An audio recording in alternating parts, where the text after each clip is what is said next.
तो बेटा आपको आज पढ़ाया जाएगा 12th क्लास, ठीक है। लेसन पहला लेसन है रिप्रोडक्शन इन प्लांट, पौधों में जनन। इस जनन चैप्टर का पहला पार्ट है। हमने प्रत्येक चैप्टर के पार्ट बनाए हैं, छोटे छोटे टुकड़े, ठीक है। अब बात यहाँ पे आपको पढ़नी है, जनन है क्या या रिप्रोडक्शन है क्या।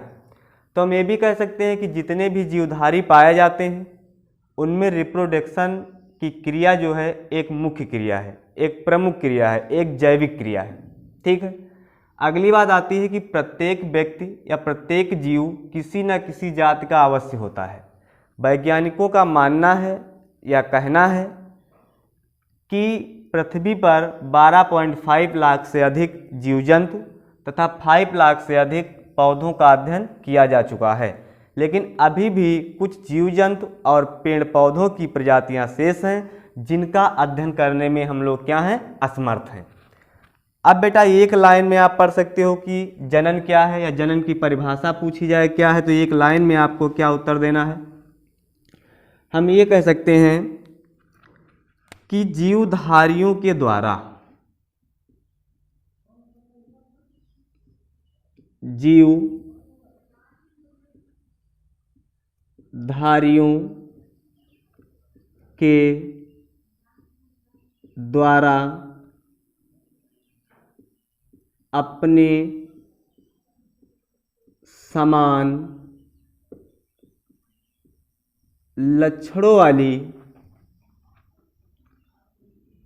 अपने समान लक्षणों वाली संतान उत्पन्न करने की क्रिया को जनन कहते हैं। करने की क्रिया को जनन कहते हैं। यदि पूछा जाए बेटा जनन क्या है, तो जीवधारियों के द्वारा अपने समान लक्षणों वाली संतान उत्पन्न करने की क्रिया को क्या कहते हैं, जनन कहते हैं।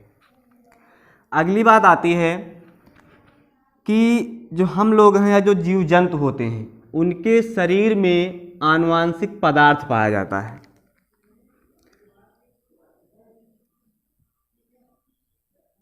जीवों में पाया जाने वाला आनुवांशिक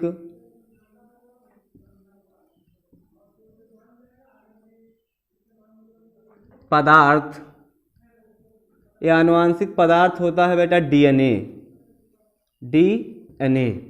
जीवों में पाया जाने वाला आनुवांशिक पदार्थ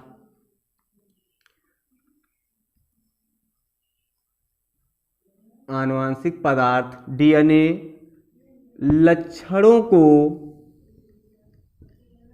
एक पीढ़ी से दूसरी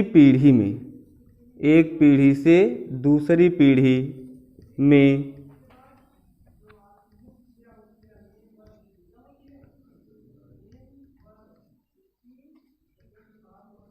पहुंचाने का कार्य करता है।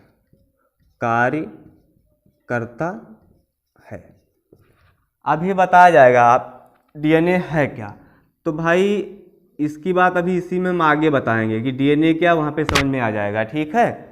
तो आपने जनन पढ़ लिया। अब ये बात यहाँ पे ये आती है कि जब जनन की क्रिया होती है तो यहाँ पे दो बातों का ध्यान रखना आवश्यक होता है। वो दो बातें हैं कौन कौन सी? कहने का मतलब ये है जब रिप्रोडक्शन की क्रिया होगी या जब जनन की क्रिया होगी तो दो बातों को ध्यान रखना आवश्यक होता है। अब दो बातें बेटा है कौन कौन सी?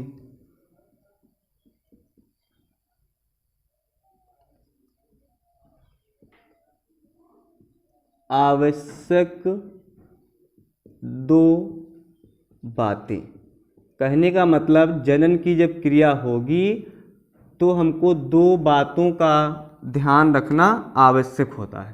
पहली बात बेटा क्या है? पहली बात हम ये कह सकते हैं कि प्रत्येक जीव प्रत्येक जीव किसी न किसी जाति का अवश्य होता है। प्रत्येक जीव किसी न किसी जाति का अवश्य होता है। ये तो पहली बात आवश्यक बात हो गई। अब दूसरी आवश्यक बात की जाए कि दूसरा पॉइंट क्या होगा, दूसरी बात कौन सी है। भाई दो बातें आपको बताई गई थी कि जनन की जब क्रिया होगी तो दो बातें याद रखना आवश्यक है। पहली बात हो गई कि प्रत्येक जीव किसी न किसी जाति का जरूर होगा या अवश्य होगा। दूसरी बात ये आती है बेटा कि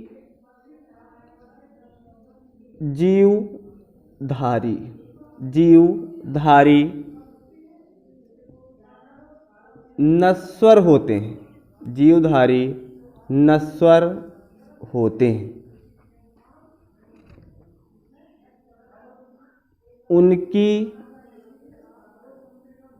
एक निश्चित समय के बाद मृत्यु हो जाती है। सभी जीवधारी कैसे होते हैं, नश्वर होते हैं। उनकी एक निश्चित समय के बाद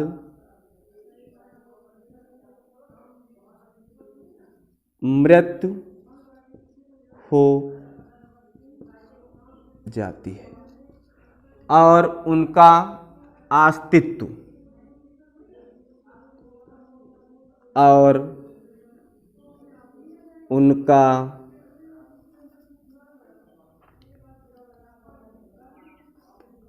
अस्तित्व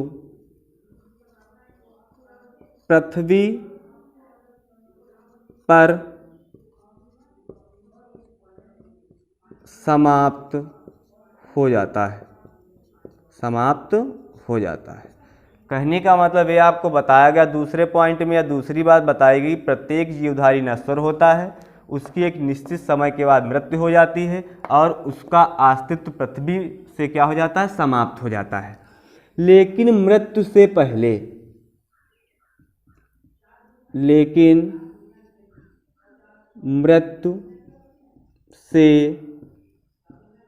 पहले प्रत्येक जीव अपने समान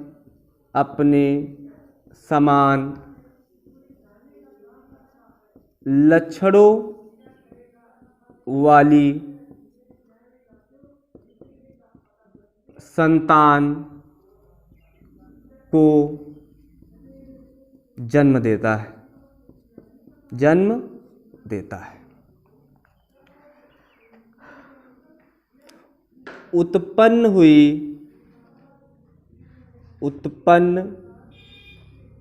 हुई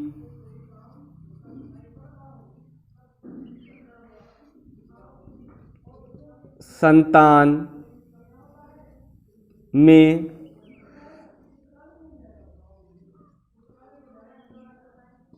आकारिकीय तथा आनुवांशिकीय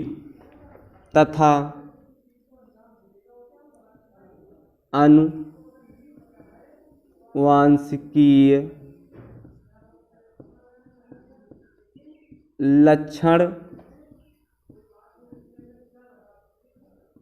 समान होते हैं, लेकिन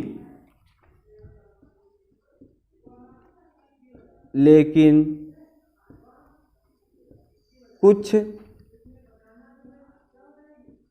लक्षणों में विभिन्नता पाई जाती है। लेकिन कुछ लक्षणों में विभिन्नताएं पाई जाती हैं। ये तो बेटा दूसरी बात हो गई। पहली बात थी प्रत्येक जीव किसी न किसी जाति का अवश्य होता है। दूसरी बात थी जीवधारी नश्वर होते हैं, उनकी एक निश्चित समय के बाद मृत्यु हो जाती है और उनका अस्तित्व पृथ्वी पर समाप्त हो जाता है।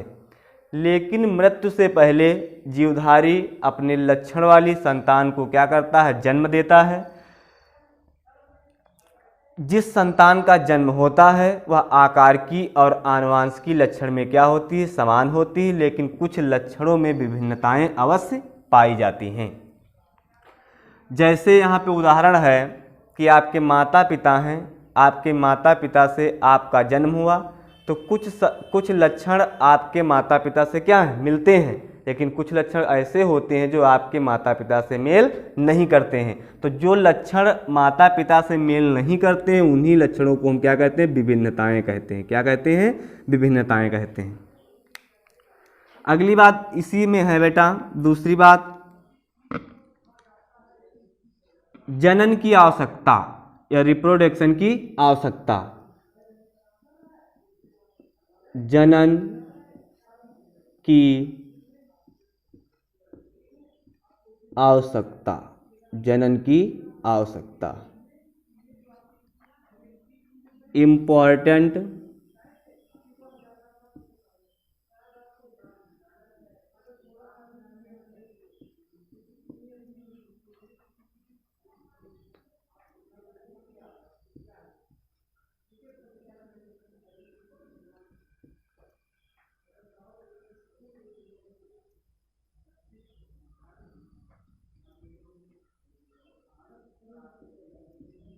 जनन की आवश्यकता।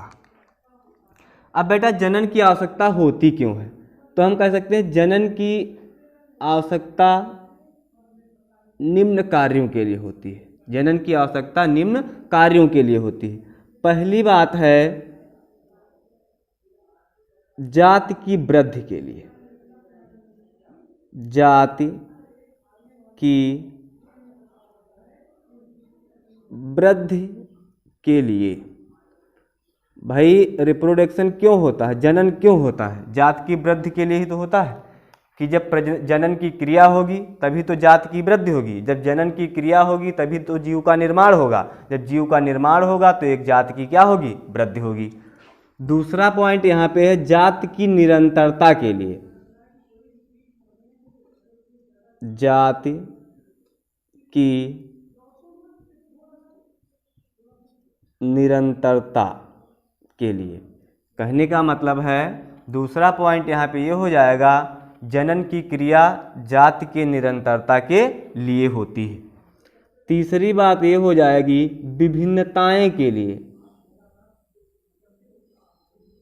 विभिन्नताएं, तो जनन की क्रिया विभिन्नताओं के लिए होती है, तीसरा पॉइंट हो गया। और चौथा पॉइंट बेटा ये है जाति की उत्पत्ति के लिए, जाति की उत्पत्ति के लिए जनन की क्या होती है, आवश्यकता होती है। अब अगली बात आती है बेटा जनन की क्रिया के समय होने वाली मुख्य घटनाएं, कि जनन की जब क्रिया होती है तो कौन सी घटनाएं घटित होती हैं। अब बेटा आपको पढ़ना है जनन के समय होने वाली मुख्य घटनाएं, कि जब जनन की क्रिया होती है तो कौन सी घटनाएं घटित होती हैं। तो हम कह सकते हैं बेटा कि जनन के समय मुख्य घटनाएं घटित होती हैं, या हम कह सकते हैं निम्न घटनाएं घटित होती हैं। क्या कह सकते हैं, निम्न घटनाएं घटित होती हैं। तब लिख लेते हैं निम्न घटनाएं घटित होती हैं या निम्न घटनाएं होती हैं। पहली घटना बेटा है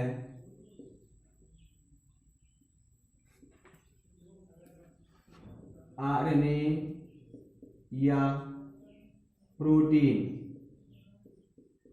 आरएनए या प्रोटीन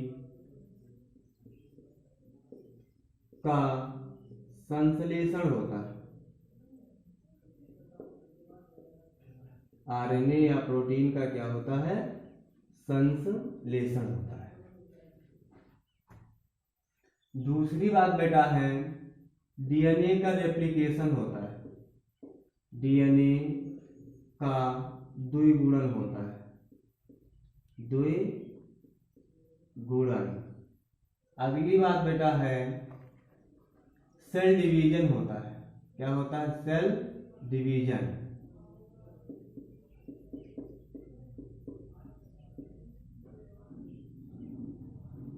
सेल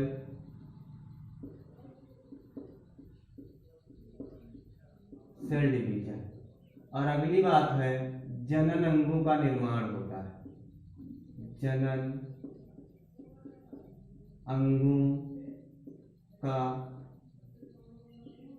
निर्माण होता है। और अगली बात बेटा है अंगों का निर्माण होता है। किसका? अंगों का निर्माण होता है। तो ये बात तो आपके समझ में आ गई कि जनन के समय होने वाली मुख्य घटनाएं। तो निम्न घटनाएं होती हैं। पहली बात है आरएनए या प्रोटीन का संश्लेषण होगा। दूसरी बात है डीएनए का द्विगुणन या डीएनए का रेप्लिकेशन होगा। तीसरी बात है सेल डिवीजन होगा या कोश का विभाजन होगा। चौथी बात है जनन अंगों का निर्माण होगा। और अगला पॉइंट है अंगों का निर्माण।